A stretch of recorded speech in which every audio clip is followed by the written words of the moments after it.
inscribed stone of Terengganu is the 700 years old stone that was accidentally found in Terengganu in the year 1887. The inscribed stone is the earliest proven written record of Malay language written in Arabic writing and as a symbol of modern day Terengganu. Its discovery has rewritten the pre-modern history of Malaysia, which were primarily based on ancient texts and folk tales. However, the discovery of inscripted stone of Terengganu raised more questions than what it answered.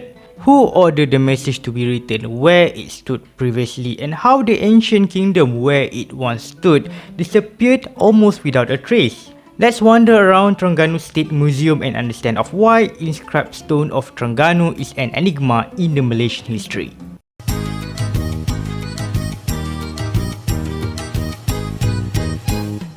Inscribed stone of Terengganu is a unique artifact in Malaysian history because of the rarity of any inscribed stone elsewhere in the country, both in the peninsula and also in the Borneo side.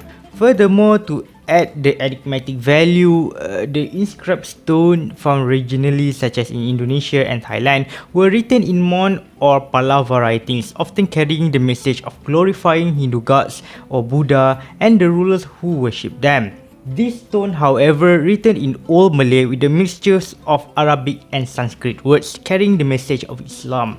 To understand the enigmatic attribution of the inscribed stone of Terengganu, the best way to experience it is to see the stone itself in Terengganu State Museum.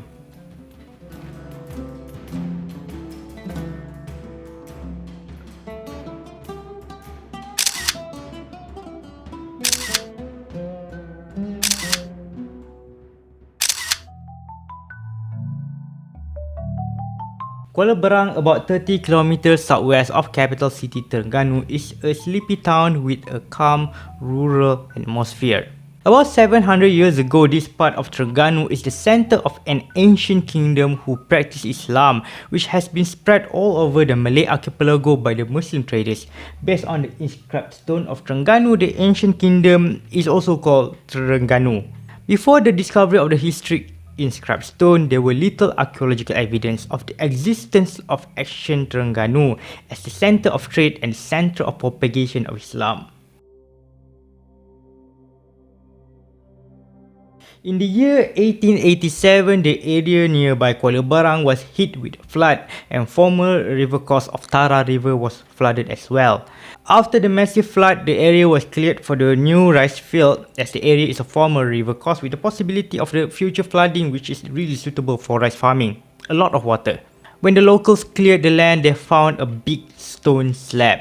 The stone later was brought into a nearby surau or musalla and was placed as a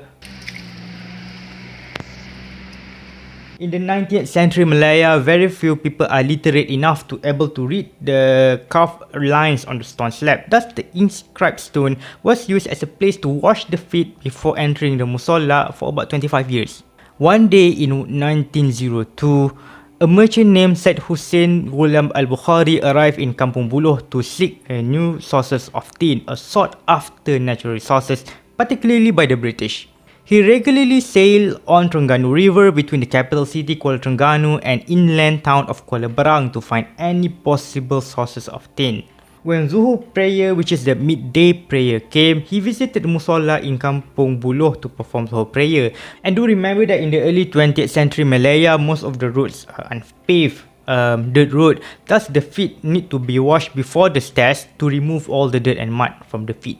When people washed their feet on the stone, the dirt was trapped and the carvings on the letters appeared. Right before he entered the musalla, he noticed the writing on the stone. After Zuhur prayer, he met the local leader Penghulu Ali bin Sulaiman and other locals to investigate the origin of the inscribed stone. With the assistance of the locals, the stone was cleared and the writing on the inscribed stone has become clearer. It is Jawi writing, a Malay writing written in Arabic abjad or characters. Then Said Hussein Ghulam al-Bukhari brought the inscribed stone to Kuala Terengganu to be presented to Sultan Zainuddin Abidin III, the reigning sultan at the time.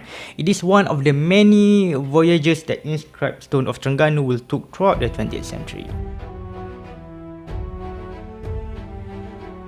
When the inscribed stone of Terengganu arrived in Kuala Terengganu a few days after it was found, Sultan ordered the inscribed stone to be put on the top of Bukit Puteri or Puteri Hill next to Maziah Palace in the middle of Kuala Terengganu city.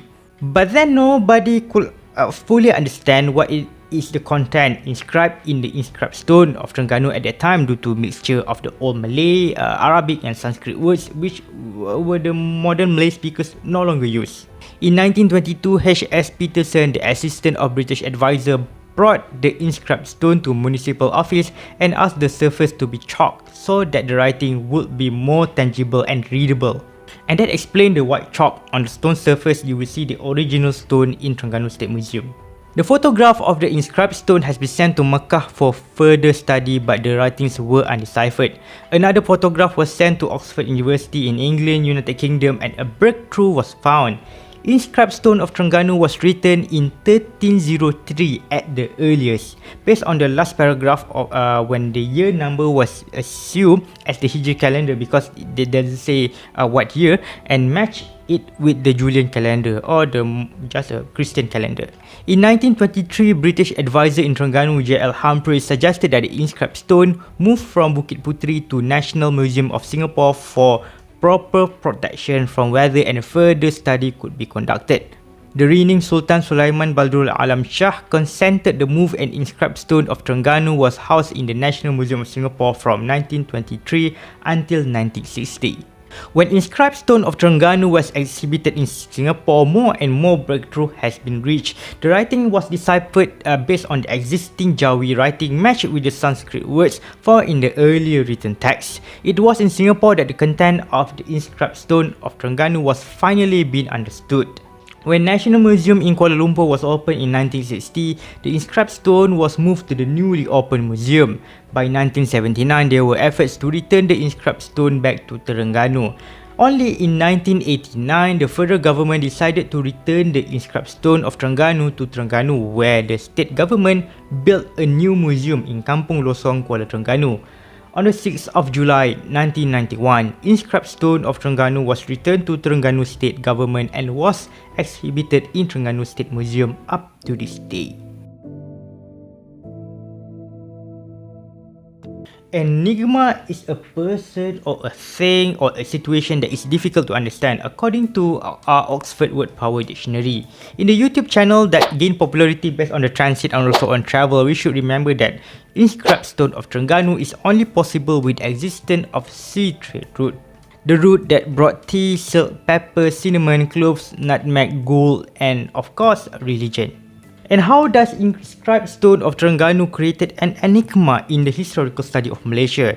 Number one, Terengganu is located on a strategic location in the middle of eastern coast of Malay Peninsula.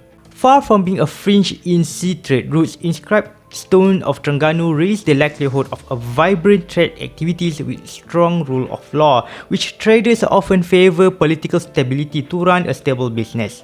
The wind would brought ships between Gulf of Thailand, Mekong River Delta and Riau Islands to Terengganu with the guidance of outlying islands such as Redang Island, Perhentian Island and Kapas Island.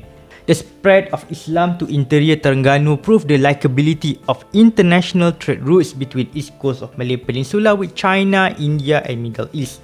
Islam started to spread from Arab Peninsula before found its way to interior Terengganu. The sea route of South China Sea was supplemented by land routes between Mergui and Prachuap Khiri Khan as a faster alternative rather than to circumvent Malay Peninsula via Strait of Malacca. I talked about Prachuap Khiri Khan on a previous video and its importance as a land bridge between Indian Ocean in the west and South China Sea in the east. You can watch the video because only 960 views so far in September 2023. You can watch it later. And it comes to number 2, the immense resources and ingenuity for an inscribed stone. Intellectuals who are literate need to be fed and patronized by a ruler, which the ruler should be able to gather a lot of food, resources and tax collection in order to support the intellectual class, which is a lot. Furthermore, a kingdom big and rich enough to support an intellectual class should be mentioned somewhere in the ancient literature written by the people from other civilizations to prove its existence.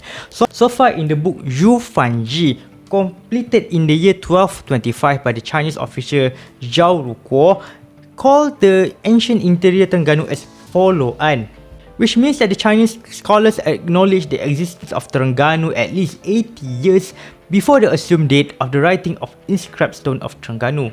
However, who is the actual name of the ruler of Follow An? What is the capital city name, and how is the social structure? And all of these are still shrouded in the historical mystery. And number 3, the writing style on the stone. Inscribed stone of Terengganu was written with a mixture of Old Malay, Sanskrit and Arab. The writing style proved that Islamization of Terengganu is not a full Arabization, as many Sanskrit words were written on the stone. Example, the word Allah in the inscribed stone of Terengganu is not used for a god, but that is the mention of the Rasulullah, the messenger of Allah. Instead, the word Dewata Mulia Raya was used in referring to the one and only God, which is consistent with the Islamic Shahadah. Also, the inscribed stone of Terengganu contains the word Terengganu, the oldest state name in Malaysia used in its continuous form for more than 700 years. In 1970, Syed Muhammad Nakib Al-Attas, a renowned Malaysian history professor, has dated the inscribed stone of Terengganu to Friday, 4th of Rajab, 702 Hijri, equal to 22nd of February, 1302, based on the astronomical calculations. And in 2019, another research from Islamic Science University of Malaysia concluded that the date of the inscribed stone of Terengganu is Friday, 6th of Rajab, 702 Hijri, which is 2-day difference with the Syed Nakib's calculation. And number 4, the possibilities of more ancient artifacts yet to be discovered. According to the local people, there were other discoveries of ancient artifacts such as cannonballs and iron tools, but almost all of those were held by the local people as the private collection. Therefore, there might be other artifacts from ancient Terengganu, but they were never seen by the public and never been properly researched. Even more inscribed stone of Terengganu was discovered by accident and may never be understood its historical value if Syed Hussein Ghulam al-Bukhari did not visit the area on an afternoon in the year 1902. And that's the reason why in Malaysian historical textbook, the history of Islam in Malaysia began in Malacca. It is because they are writing that supported the existence of the Sultanate of Malacca, such as the voyage of Zhang He. And the writings are supported with the archaeological evidences, old coins, shipwrecks, tombs and old wells scattered all around Malacca. Meanwhile, archaeological evidences of ancient Terengganu are lacking. Intensive archaeological excavation could be the way to find the more artifacts, and who knows that we can find another inscribed stones. Even better if we could find the long lost upper part of the inscribed stone, because the sentences on the top is incomplete. It is long assumed that the upper part that were broken before the inscribed stone was found in the year 1887. And the good news, there are recent archaeological discoveries. The discovery of phallic stones in Madrasah Khairul Iman in Jenagor in the year 2017 added to the enigma of the inscribed stone of Terengganu. No writing on the phallic stones and no written record to tell what the actual purpose of the phallic stones buried under the ground for hundreds of years. Perhaps modern LiDAR technology used to detect the lost cities in Mayan jungle in Guatemala right here and the lost settlement in Amazon right here could be used in Terengganu to pinpoint any possible existence of ancient settlements nearby Terengganu River. The discovery of inscribed stone of Terengganu affirmed the status of Islam as the dominant religion in Terengganu and as the basis of the Basic Law. 1911 State Basic Law was enacted during the British colonization era to affirm the status of Islam as the official religion in Terengganu and as a way to resist British influence. In 1989, a memorial with the exact replica of the inscribed stone of Terengganu was built in Kampung Buloh, nearby the exact location of where the inscribed stone was found. Street light in Kampung Buloh, where inscribed stone of Terengganu was found, is shaped like the inscribed stone itself. Just look at it, square. In 2004, a large replica of inscribed stone of Terengganu was built in the middle of roundabout in the middle of Kuala Terengganu, replacing a turtle statue previously stood there. The stone shape also being adapted as the Terengganu State Museum board, where the inscribed stone is exhibited to the curious visitors up to this day. Many days after Syed Hussein visited a small village of Kampung Buluh and discovered a priceless national treasure. If you want to see inscribed stone of Terengganu, you can visit Terengganu State Museum in Kampung Losong, Kuala Terengganu. The ticket is RM5 for Malaysian adults and RM2 for children below 18 years old. Foreigners need to pay RM15 and children RM10. Malaysians who are disabled can enter the museum for free, but do remember that not all parts of the museum are barrier free. You can visit the replica monument at Kampung Buluh, Kuala Berang, about 30 km southwest of Kuala Terengganu, where inscribed stone of Terengganu was found nearby. There is no public transport here, thus you need to arrange your own transport. Thank you so much for watching. I hope you learned something new about inscribed stone of Terengganu and why its discovery in the 19th century creating an enigma in the Malaysian history. Thank you so much for watching again and see you in the next video.